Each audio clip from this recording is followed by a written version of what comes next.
ಅಲ್ಲ ಎಲ್ಲರೂ ಮಾಸ್ಕ್ ನೀನು ಯಾಕೆ ಮಾಸ್ಕ್ ಹಾಕೊಂಡ್ಬಂದ್ಬಿಟ್ಟಿದ್ಯ ಈಗ? ಆಮೇಲೆ ಗರ್ಲ್ ಫ್ರೆಂಡ್ ಜಾಸ್ತಿ ಆದ್ರೆ ಅಂತ ಕಷ್ಟ ಬ್ರೋ. ಆ್ಯಕ್ಚುಲಿ ಮೀಮರ್ಸ್ ಎಲ್ಲ ಇಂಟ್ರೋವರ್ಟೇ ಆಗಿರ್ತಾರೆ. ನಾವು ಸೈಲೆಂಟು, ನಮ್ಮ ಮೀಮ್ಸ್ ವೈಲೆಂಟ್. ಮೂವಿನ ಪ್ರೇಸ್ ಮಾಡ್ತಿದ್ದೀವಿ ಅಂದರೆ ಅದೇನು ಮೂವಿ ಹಿಂಗೆ ಅನ್ನೋದು. ನನಗೊಂದು DM ಬರುತ್ತೆ, ನಾನು ತುಂಬ ಡಿಪ್ರೆಸ್ಡ್ ಫೀಲ್ ಆಗ್ತಾ ಇದ್ದೀನಿ ಲೈಫಲ್ಲಿ, ಬಟ್ ನಿಮ್ಮ ಮೀಮ್ಸ್ ನನಗೆ ತುಂಬ ಮೋಟಿವೇಟ್ ಮಾಡ್ತಾ ಇದೆ. ನೀವು ಹಾಕೋ ಪ್ರತಿಯೊಂದೂ ನನಗೆ ರಿಲೇಟ್ ಆಗ್ತಾ ಇದೆ. ಪ್ರತಿಯೊಂದು ಪೇಜ್ಗೆ ಕಲ್ಟ್ ಫಾಲೋವರ್ಸ್ ಅಂತ ಇರ್ತಾರೆ ಒಂದಿಷ್ಟು ಜನ.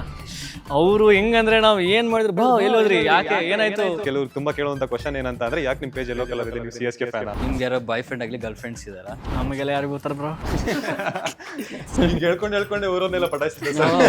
ನಂಗೆ 2 years ಇಂದ ಏನಾದ್ರೂ ಕ್ವಶನ್ ಆನ್ಸರ್ ಆಗಿದಾಗ ಒಬ್ಬ ಕೇಳ್ತಿರ್ತಾನೆ, ಮೂವಿಗೆ ಹೋಗೋಣ ಬನ್ನಿ ಅಂತ.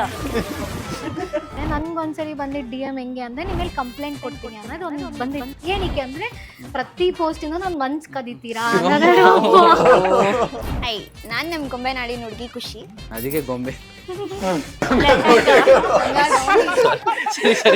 ಅಂದ್ರೆ ನನ್ನ ಫೋಟೋನ ತಗೊಂಡು ಸಾಂಗ್ಸ್ಗೆಲ್ಲ ಫೋಟೋಸ್ ಹಾಕೋದು. ಪೇಜ್ ಬರೀ ಪೇಜ್ ಆಗಿರಲ್ಲ ಸರ್, ಎಲ್ರಿಗೂ ಅದೊಂದು ಎಮೋಷನ್ ಆಗಿರುತ್ತೆ. ಕೆಲವೊಂದ್ಸಲ ನನಗೆ ಅನ್ಸುತ್ತೆ, ಇದು ನಾನು ಈ ಫೀಲಿಂಗ್ ಅಲ್ಲಿ ಇದೀನಿ ಅಂತ ಇನ್ಸ್ಟಾಗ್ರಾಮ್ ಗೊತ್ತಾಗ್ತಾ ಇದೆಯಾ? ಇಲ್ಲ ಆ್ಯಕ್ಟಿಂಗ್ ಮಾಡ್ಬೇಕಾ, ಫೋನ್ ಮಾಡಿರ್ತಾರೆ. ಇನ್ನೊಂದು ಮನೆಯ ಹೆಣ್ಣಿಗಳು ಕಣ್ಣಿಗಳು, ಇನ್ನೊಂದು ಮನೆಯ ಹೆಣ್ಣಿಗಳು ಕಣ್ಣಿಗಳು, ನಿಂದಿಸದಿರು ನೋಯಿಸದಿರು, ಮತ್ತೊಂದು ಮನೆಯ ಬೆಳಕು ಬೆಳಕಿಗಳು. ಸೊ ನೀವು ಇವಾಗ ನೋಡಿದ್ರೆ ಕೆಲವೊಂದು ಚಾನಲ್ ಅವರು ಕ್ರಿಂಜ್ ಕಾಂಟೆಂಟ್ ಕ್ರಿಯೇಟರ್ಸ್ನ ಕರೆಸ್ಬಿಟ್ಟು ಒಂದು ಶೋಗಳನ್ನೇ ಮಾಡ್ತಾ ಇದ್ದಾರೆ. ಸುಮನ್ TV ಅಂದರೆ ನ್ಯಾಷನಲ್ ಅಲ್ಲ, ಇಂಟರ್ನ್ಯಾಷನಲ್ ಅಂತ. ಸೂಪರ್.